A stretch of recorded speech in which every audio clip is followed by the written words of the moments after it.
We don't listen to, oh, we do listen to books on tape. We listen to LibriVox, but I like to read myself, and they don't discuss and have any commentary. And I have to practice my strength in my voice. Does it build your lungs at all? We're reading, continuing reading, in part, it's almost like 5 in Economy of Walden, of Henry David Thoreau. The very simplicity and nakedness of man's life in the primitive ages imply this advantage, at least, that they left him still but a sojourner in nature. When he was refreshed with food and sleep, he contemplated his journey again. Seems like we refresh with food and sleep, and then we continue our journey. Each day is a new journey. And when you get advanced, you'll always do your journey before getting refreshed with food by meditating before every meal. So refresh your soul prior to eating. He contemplated his journey again. He dwelt, as it were, in a tent in this world, and was either threading the valleys or crossing the plains or climbing the mountain tops. But lo, men have become the tools of their tools. Do you think that we're just slaves to our iPhone, basically, and we do what it tells us to do? Like it pops up something. You've become a tool to your iPhone. When it has like an alert, you look at it. So, but used the tools of their tools. The men who independently plucked the fruits when they was hungry to become a farmer.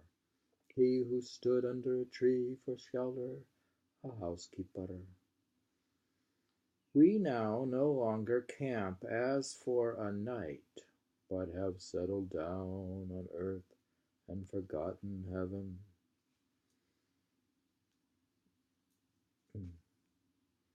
Why didn't he just become a entire Appalachian Trail hiking through? Like, he could have just hiked the Appalachian Trail all the way through instead of complaining. We have adopted Christianity merely as an improved method of agriculture.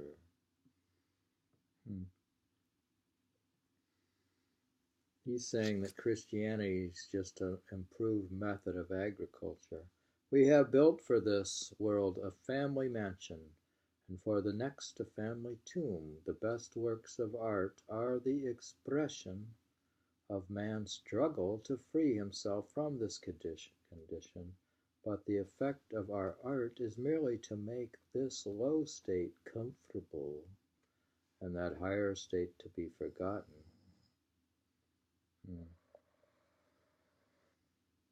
Did you forget the higher state? There is actually no place in this village for a work of fine art. If any had come down to us to stand for our lives, our houses and streets furnish no proper pedestal for it. This is not about living in the woods. This is philosophical. There is not a nail to hang a picture on, nor a shelf to receive the bust of a hero or a saint.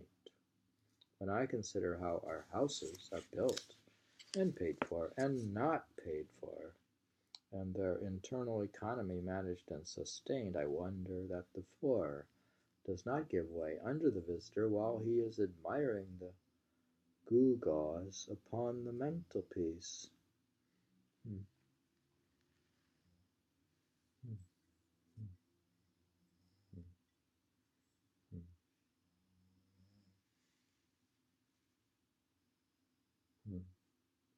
Let him through into the cellar to some solid, honest, though earthly foundation. I cannot but perceive that this so-called rich and refined life is a thing jumped at, and I do not get on in the enjoyment of the fine arts, which adorn it, my attention being wholly occupied with the jump. For I remember that the greatest genuine leap due to human muscles alone on record is that of certain wandering Arabs, who are said to have cleared 25 feet on level ground, without factitious support. Man is sure to come to earth again beyond that distance. The first question which I am tempted to put to the proprietor of such great impropriety is, who bolsters you? Are you one of the 97 who fail, or the 3 who succeed? He had a 97% failure rate for the, was that the merchants?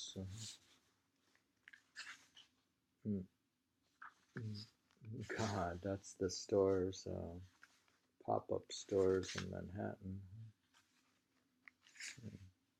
Do you think that stores and restaurants and things and coffee shops have a 90% failure rate in Manhattan? Answer me these questions, and then perhaps I may look at your Bibles and find them ornamental. The cart before the horse is neither beautiful nor useful. Before we can adorn our houses with beautiful objects, the walls must be stripped, and our lives must be stripped, and beautiful housekeeping and beautiful living be laid for a foundation. Now a taste for the beautiful is more cultivated out of doors, where there is no house and no housekeeper.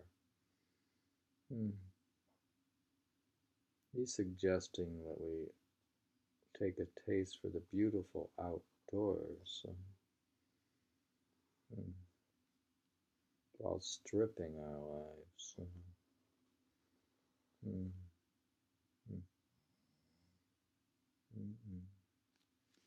Old Johnson, in his wonder-working Providence, speaking of the first settlers of this town.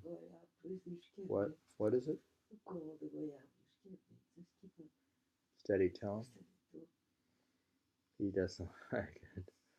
Old Johnson, I think he wrote a book on historic New England. In his wonder-working Providence, speaking of the first settlers of this town, that may be the settlers of Concord, with whom he was contemporary, tells us that, quote, they burrow themselves in the earth for their first shelter under some hillside, and casting the soil a roof upon timber, they make a smoky fire against the earth at the highest side. They did not provide them homes, says he, till the earth by the Lord's blessing brought forth bread to feed them, and the first year's crop was so light that they were forced to cut the bread very thin for a long season. The secretary of the province of New Netherland, writing in Dutch in 1650, for the information of those who wished to take up land there, states more particularly that, quote, those in New Netherland, and especially in New England, who have no means to build farmhouses at first according to their wishes, dig a square pit in the ground, cellar fashion, 6 or 7 feet deep, as long, as broad as they think proper, Encase the earth inside with wood all round the wall, and line the wood with bark of trees or something else to prevent the caving in of the earth, for the cellar with plank. One's got it overhead for a ceiling. Raise a roof of spares clear up, and cover the spares with bark and green sods, so that they can live dry and warm in these houses with their entire families for 2, 3, 4 years. It being understood that partitions are run through those cellars which are adapted to the size of the family.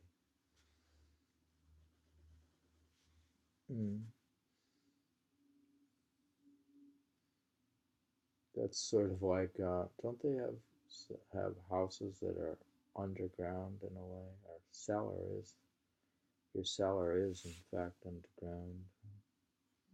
And he had a cellar, I think, at Walden. Did he not? Mm-hmm. Mm-hmm. I wonder why they had to do that. A cellar. Used to store food and things. It's cooler or something. They didn't have anything to store. Did Torsi, didn't you not have no refrigerator and ice? It's used to retain the rest of the house. Did you not have, you had no refrigerator in early Greece? So they didn't have enough food, though, you see. Didn't have food, There's no food to store anyways. What's the purpose? Well, he's building up to building his house in Walden, so he's analyzing the purpose of the cellar. We had a cellar. Don't you have a cellar? Everybody has a basement. Yeah. Don't you see the basement? Was the basement a hardcore basic necessity? Oh, you build the foundation of the house first, so it's held from there. Yeah, you got to build a foundation. So it's then you use the space. Then you could use the space which you build the foundation. The wealthy and principal men in New England in the beginning of the colonies commenced their first dwelling houses in this fashion, for 2 reasons. Firstly, in order not to waste time in building and not to want food the next season. Secondly, in order not to discourage poor laboring people whom they brought over in numbers from fatherland.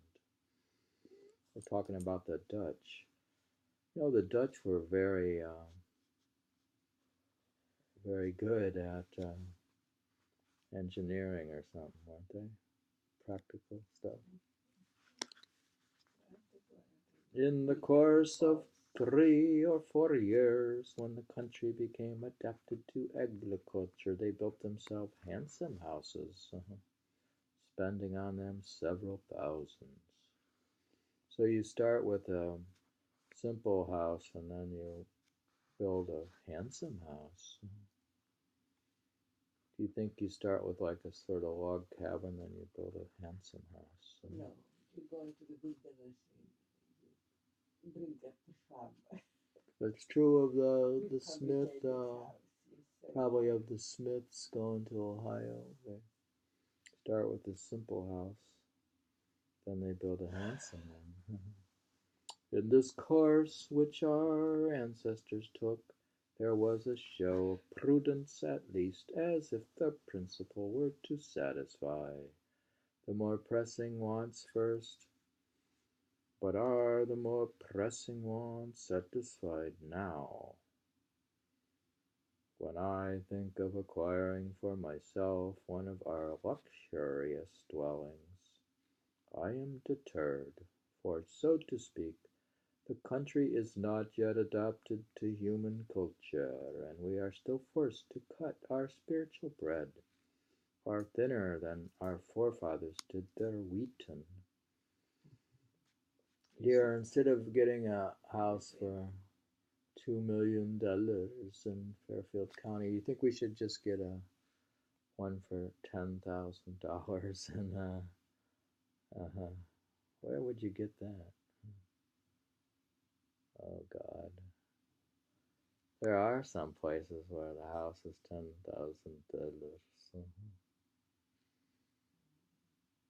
You can get a... Maybe something that you need another time to remove it. Well, actually, they have, what do they call them?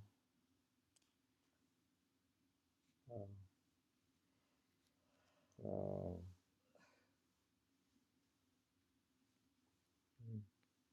well, they are cheap out of town sometimes, and not necessarily terribly bad. They're not luxurious for certain. Yeah, 10,000 luxurious house. I know people who've bought in a house for $10,000 in Willard, Ohio, and they were certainly not fancy, but quite ordinary, and not big either. If it's a 1 bedroom or 2 bedroom or something.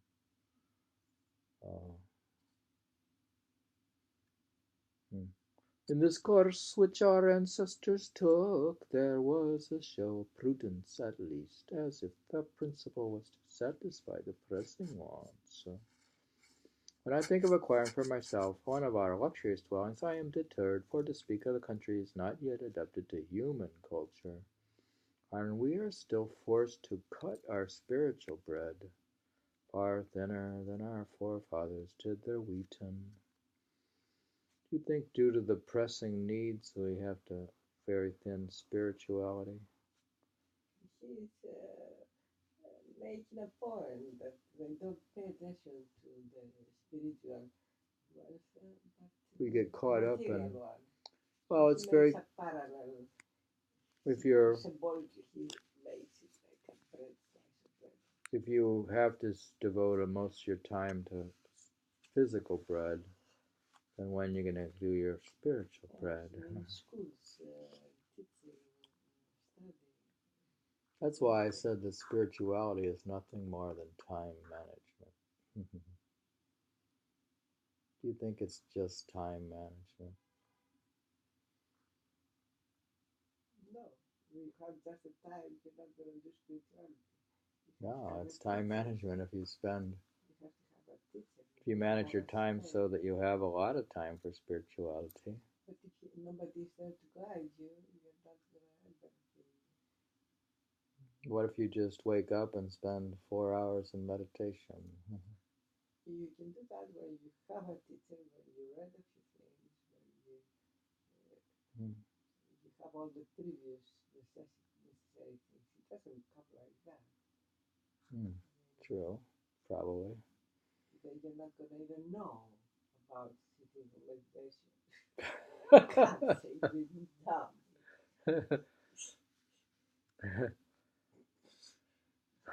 You can just sit down.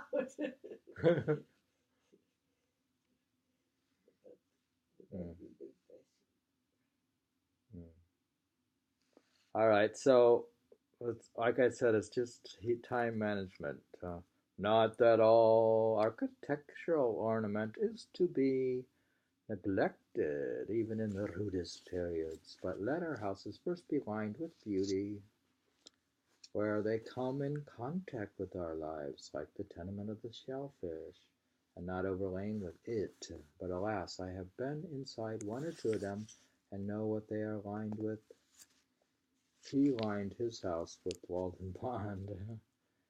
Though we are not so degenerate, but that we might possibly live in a cave, or a wigwam, or wear skins today. He had the advantage he can compare his lifestyle to that of Indians. We don't really have that anymore. There's so few Indians. We could go out west and compare our lifestyle to Indians. But they are...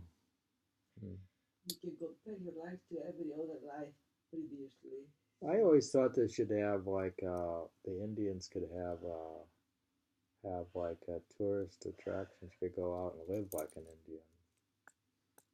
They could set it up, go live like an Indian.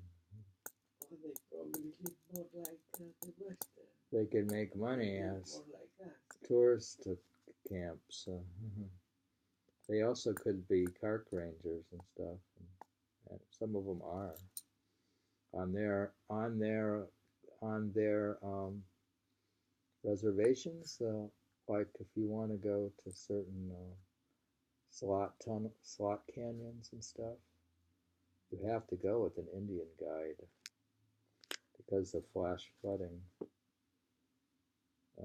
And so they have jobs showing in their park section, in their scenic areas of the reservations, they act as tour guides. Though we are not so degenerate that we might possibly live in a cave or wigwam or wear skins today, it is certainly better to accept the advantages, though so dearly bought, which the invention and industry of mankind offer.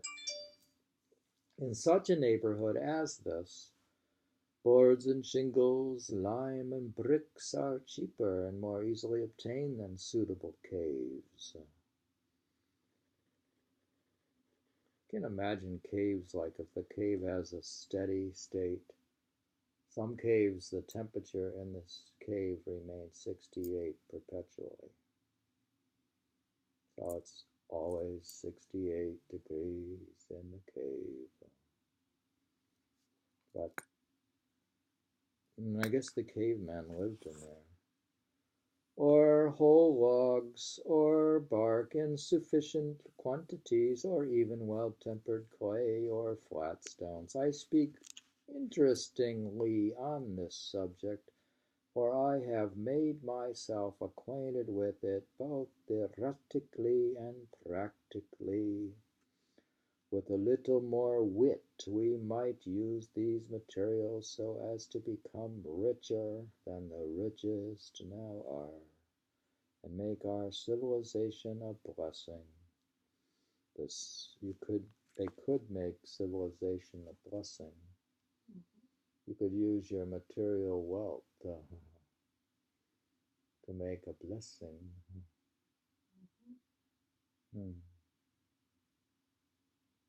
If you have the advantage. The civilized man is a more experienced and wiser savage. There he goes, he's into civilized now. But to make haste to my experiment. Now he's going to experiment in it with Walden Pond, isn't an experiment. Should we replicate the experiment? Why not? You had a hard, you did. I did already. I went to, I like the fact that the hut was used for meditation. You just went, it wasn't really a home. You go back in the woods to a meditation hut. Then you meditate there and you come back. So it's a purist Walden, purity. Near the end. Meditate under a tree like Buddha. Well, that's fine and well to say, but they have bugs and cold weather and hot weather and cold weather. They had all that. You can, I believe you can meditate with bugs. You can put a net on. Not Or you many can, bugs today that they used to have. or you can meditate and with the bugs and just let the bugs go their own way. No bugs out. Or you can just accept the bugs. You could become friendly and even control the bugs by thought control. Yeah, you can eat them. You can eat the bugs. Like the birds. But now they say a bug bite is good for you, and in the year 2220, they discovered that it's good for your immune system to be bitten by a mosquito. Near the end of March 1845, I borrowed an axe and went down to the ponds by Walden Pond. Now he's going to Walden, nearest to where I intended to build my house, and began to cut down some small, airy white pines. still in their youth, for timber. I know people who have literally a sawmill, a miniature sawmill where you literally can cut down a tree and then run it through your little miniature sawmill and create planks. Yeah, we can do that. Basically, which makes you self-sufficient in the woods to build a house with planks. So you said you had that. In Africa, they don't have all those things, and they do big, beautiful tree houses.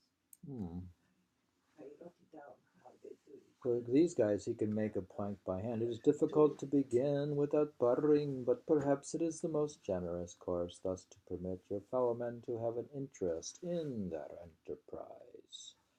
The owner of the axe, as he released his hold on it, said that it was the apple of his eyes. A good axe is a beautiful thing. I think we should have Tools are important. A very beautiful high-grade axe. Yeah, and hang it above your head. I should hang an axe over my head as a reminder that death is at my doorstep, hanging over my head at any moment. So I can improve my meditations with the axe hanging over my head. It could be the apple of my eye, but I returned it sharper than I received it. It was a pleasant hillside where I worked, covered with pine woods, though which I looked out on the pond, and a small open field in the woods where pines and hickories were springing up. The ice in the pond was not yet dissolved, though there were some open spaces, and it was all dark and cool, colored and saturated with water.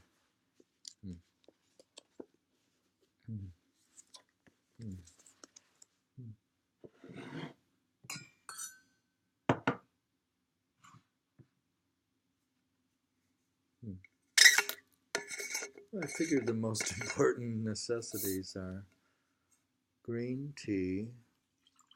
Is green tea or fine Japanese sencha green tea a necessity or the best thing? Or is a piano better than green tea?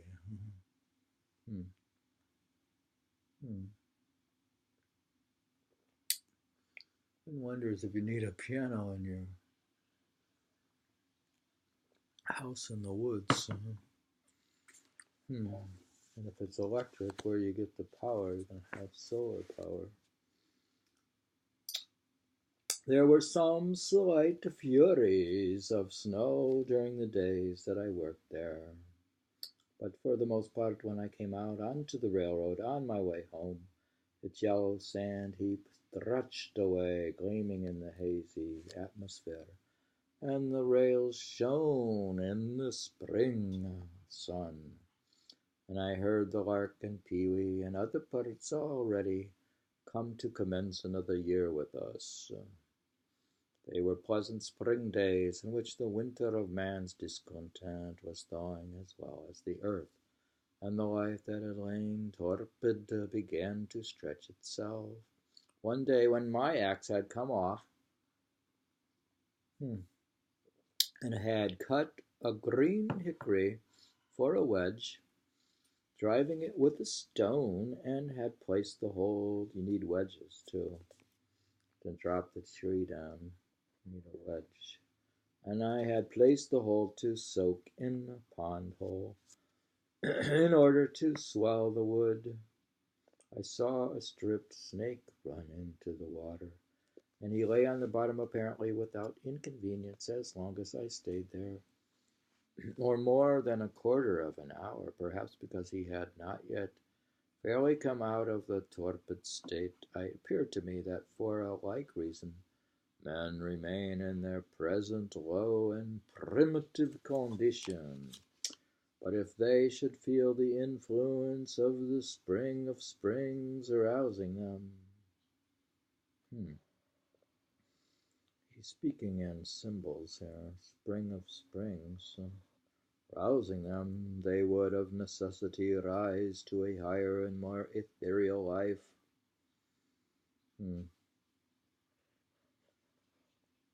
Ethereal. He seems ethereal. Maybe he just was ethereal.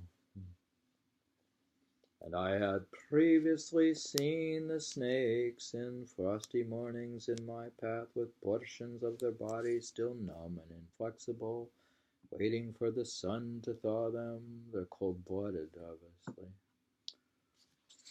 I have to thaw myself because I'm also cold-blooded. On the 1st of April it rained and melted the ice, and in the early part of the day, which was very foggy, I heard a stray goose groping about over the pond, and crackling as if lost and like the spirit of the fog.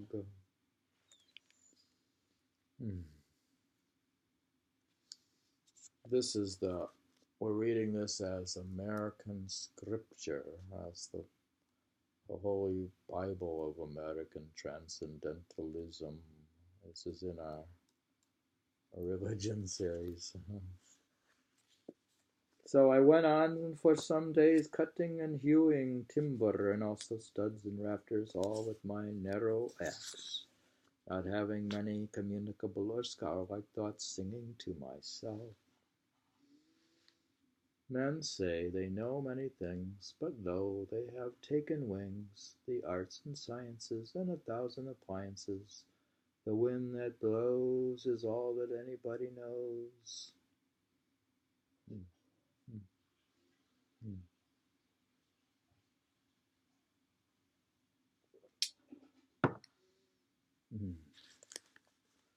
I hewed the main timbers 6 inches square, most of the studs on 2 sides only, and the rafters and 4 timbers on 1 side, leaving the rest of the bark on so that they were just as straight and much stronger than sawed ones.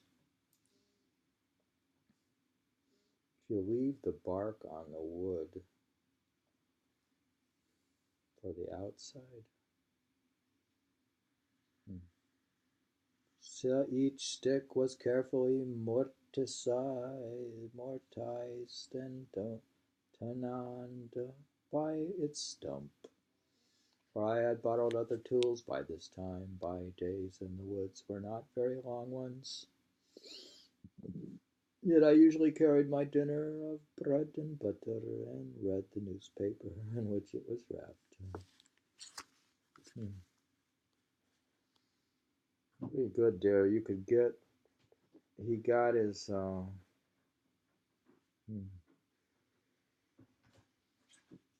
he carried his dinner there. He got his dinner of bread and butter, which was wrapped in a newspaper.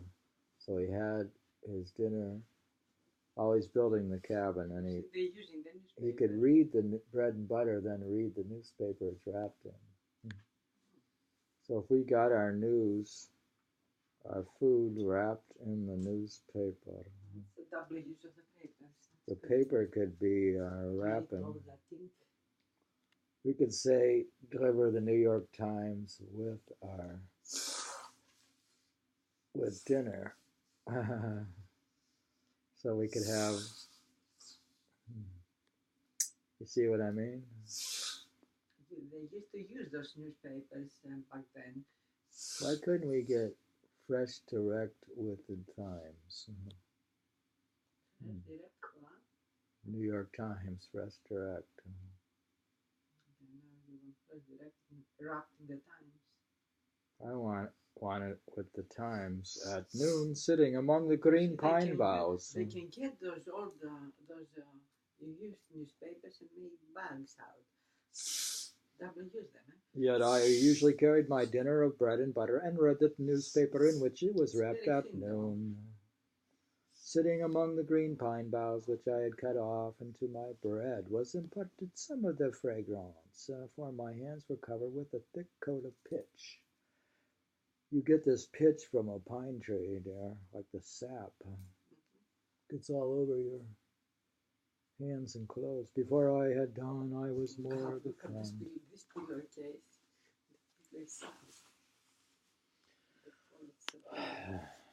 Before I was done, I was more the frenenefo of the pine tree, though I had cut down some of them, having become better acquainted with it. Sometimes a rambler in the wood was attracted by... the emphasis of it. What? I like the way you emphasize it. Eat. It. Eat? It. It? Yeah, it. Acquainted with it. Sometimes a rambler in the wood was attracted by the sound of my axe, and we chatted pleasantly over the chips which I had made. You know, like the chip, the wood chips, when you chop down a tree. What do you do with the wood chips? You can use them as kindling or something. Eat with that. Do you eat with the wood chips? Just wish I had an axe. Oh, goodness. I wouldn't let you in the house with an axe. Can I chop down a tree? You're afraid of a knife. I'm not afraid of a knife. I'm afraid of a knife in your hands. Oh, God. What you made me. No, everybody would know that. I'm dangerous with a knife. You're very dangerous I with have a knives. knife that doesn't even cut anything. Well, you hold the knife and then you speak with your hands, No, I don't. like Italian style. Are you part Italian? You have to know my mom. She was all over with the knife. See what I mean? She would cook all the time. Remember when use the knife all the time. Remember somebody would ring and she'd go to the door with the knife. They say that many Greeks have a lot of Italian genes in them because they're mixing. That if you do a DNA analysis, from the Roman time, you're going to have a lot of Italian Greeks genes. were mixed with the Romans back Turkish and Italian. During the times of the Roman Empire. Yeah, the Roman Empire. So when are you getting a DNA analysis? No. Yes, I have to know. I like a spiritual analysis instead. You want spiritually analyzed? I like to analyze myself spiritually. Your astral DNA or causal DNA? Or supercausal? By the middle of April, for I made no haste in my work, but rather made the most of it. My house was framed and ready for the raising. I had already brought a shanty of James Collins, a Irishman, who worked on the Fitchburg Railroad for boards. You see, he bought a shanty to get the boards. So he didn't make the boards. James Collins' shanty was considered an unfair, commonly fine one. When I called to see it, he was not at home. I walked about the outside at first unobserved from within. The window was so deep and high, it was of small dimensions, with a peaked cottage roof, and not much else to be seen, the dirt being raised 5 feet all around, as if it were a compost heap. The roof was the soundest part, though a good deal warped and a little made brittle by the sun. Door-sill there was none, but a perennial passage for the hens under the doorboard. Do you think that the hens should be able to go into the house? A perennial passage for the hens under the doorboard or into the basement. Do you think that the animals should be able to come in the house? The New England winter might be a good idea. Is Emerson's house still there? Emerson's house is in Concord as a museum. The one near the lake, I mean, the one close to Thoreau's house. Emerson's house? I don't know of one by Walden Pond. Don't think so. There's not. Thoreau's house isn't there either. Oh, I mean, he had the not the house. I mean, Oh yeah, I don't know, but I don't think so. Mrs. C.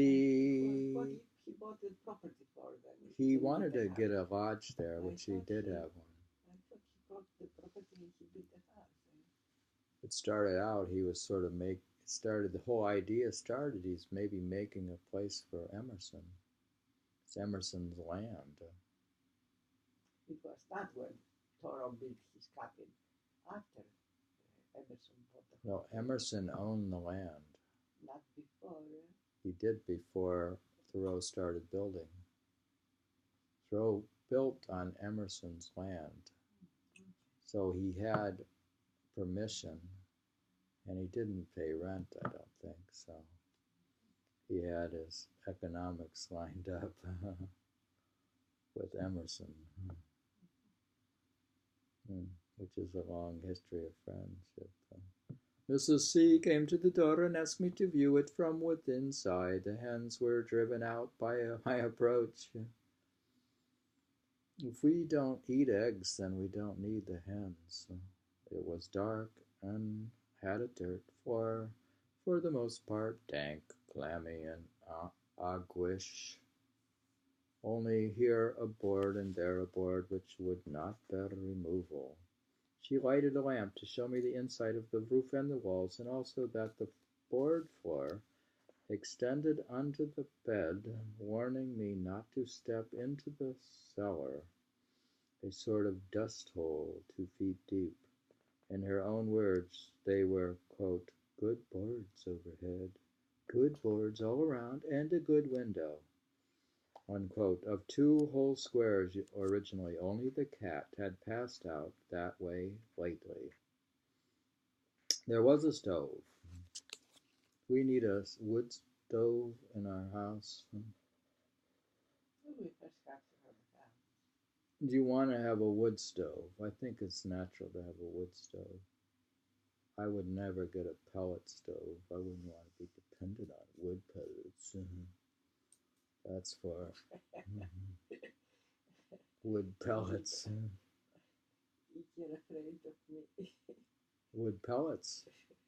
No, people have wood pellet, wood burning stoves where you.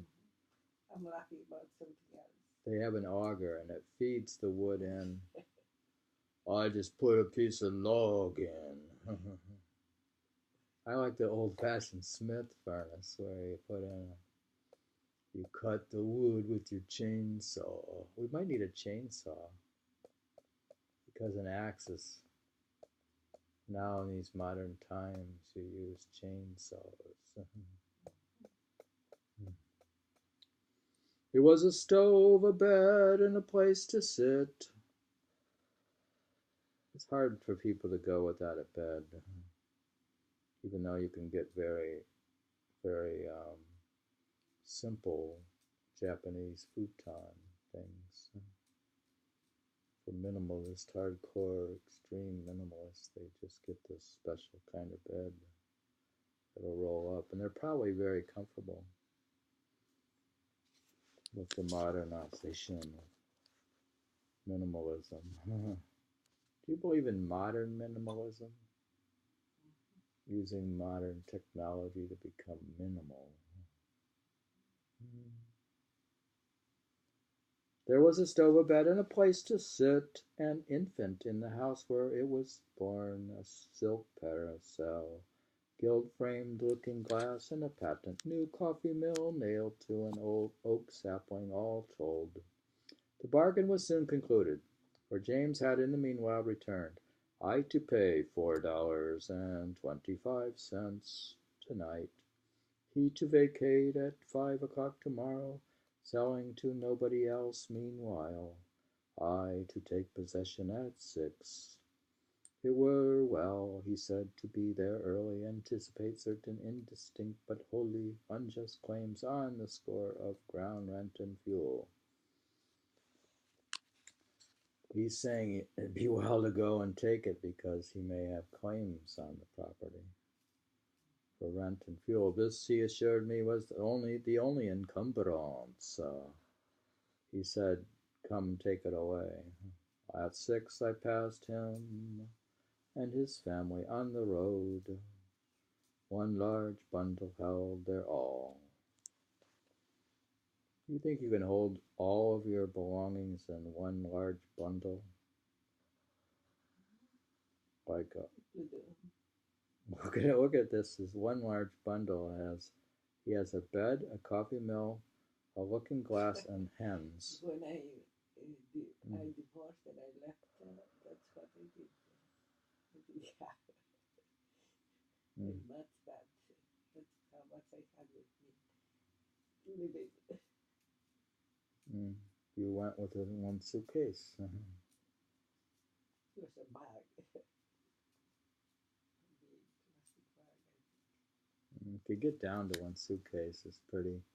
I haven't gotten down to one carload. No, I think it was a plastic bag.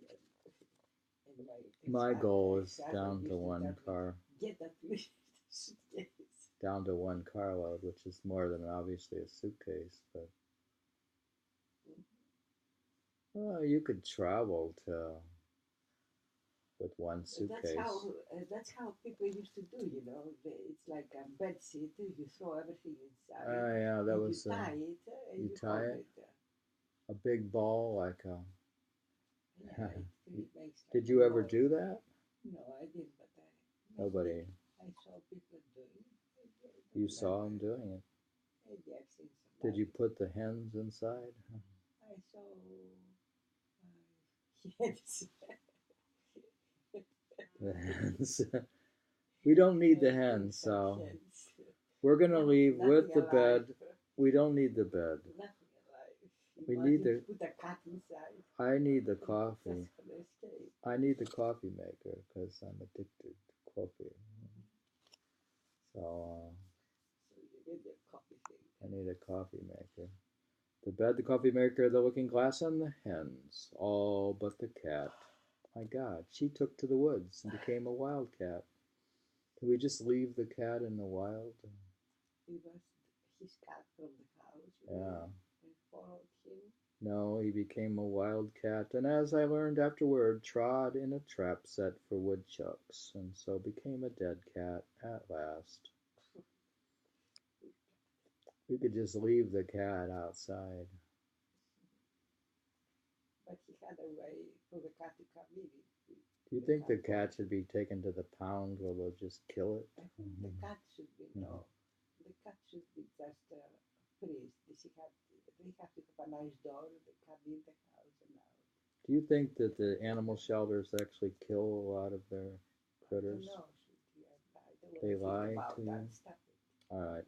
I took down this dwelling at the same morning, drawing the nails, and removed it to the pond side by small cartloads, spreading the boards on the grass, there to bleach and warp back again in the sun.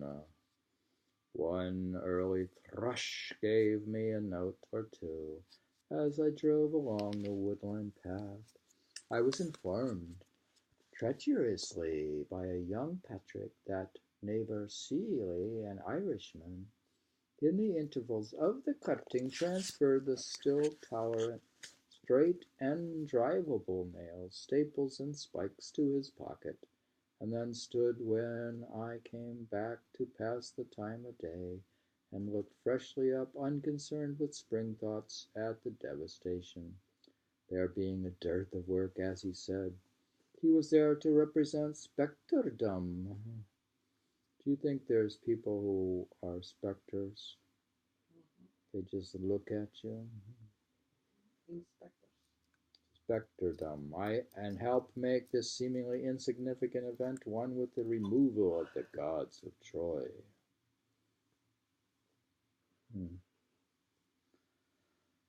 Shall we stop and make coffee?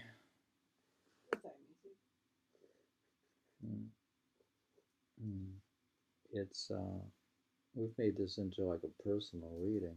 Is this personal reading or with commentary?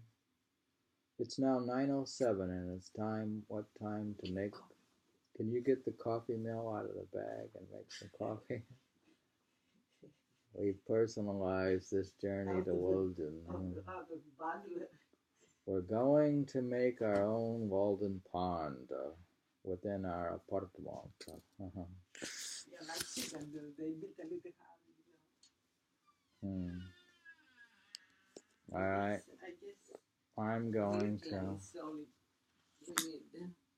We are studying the high American religion and American Transcendentalism and the foremost book of Transcendentalism, Walden. So it's not Emerson, it's Thoreau, not Emerson. Thoreau is better than Emerson.